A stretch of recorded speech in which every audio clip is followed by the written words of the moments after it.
welcome to another episode. Today we will be cooking a Thai dish called Kra Pao or Holy Basil Stir Fry. Okay, let's get started.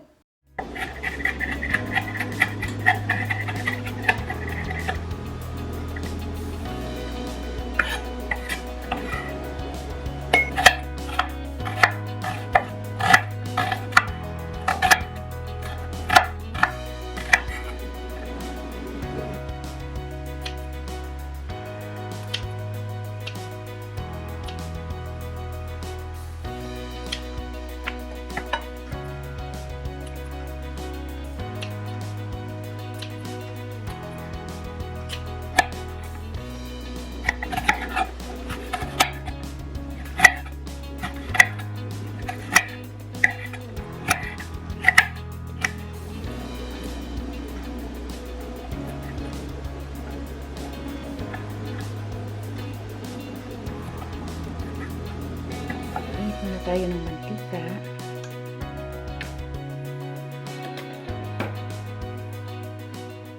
So, igisa na muna natin yung bawang at sibuyas. Mainit na yung mantika.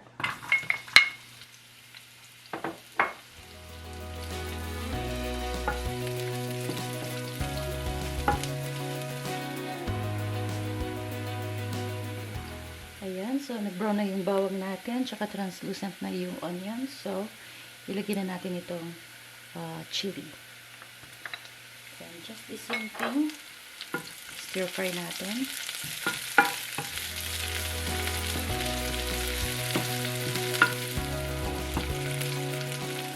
And then, let's add our ground pork. So, maglalagay ako dito ng mga around 1/4 lang. 1/8. So, this is probably good for 2 people.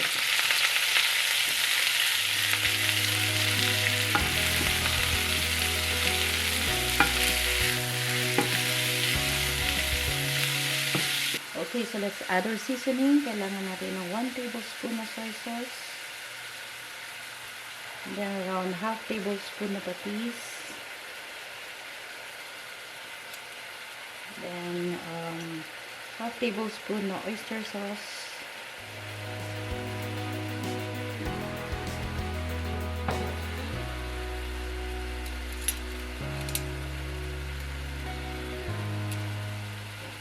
And then around half tablespoon of sugar.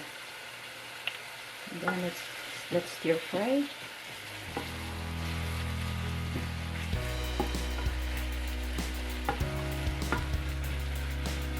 Then let's add pepper. And then we'll add now the essence of this dish, which is the holy basil. Yan, masarap pag madami kasi yun yung nagbibigay ng masarap at mabangong aroma. Okay. So, stir fry lang. Masarap din pag medyo tostado yung pork giniling.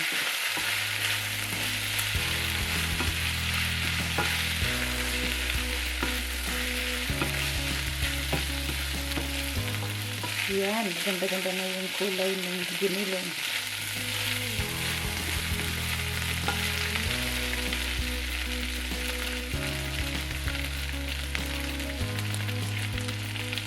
Ayan, luto na to. So, let's turn off the heat.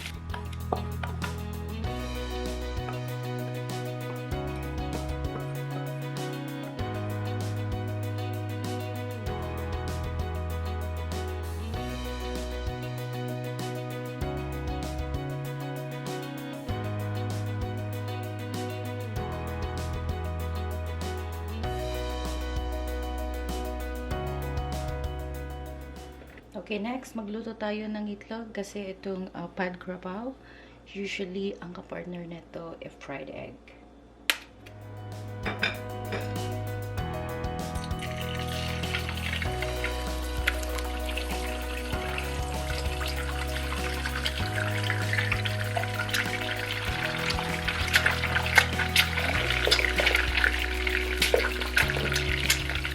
So, kung napansin niyo, madaming mantika.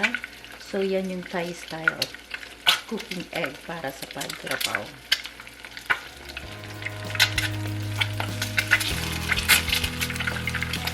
Okay. cover ko lang ng mantika yung yolk. Pero hindi ko na masyadong lulutuin yung egg yolk na para runny pa rin siya. Okay, this is good.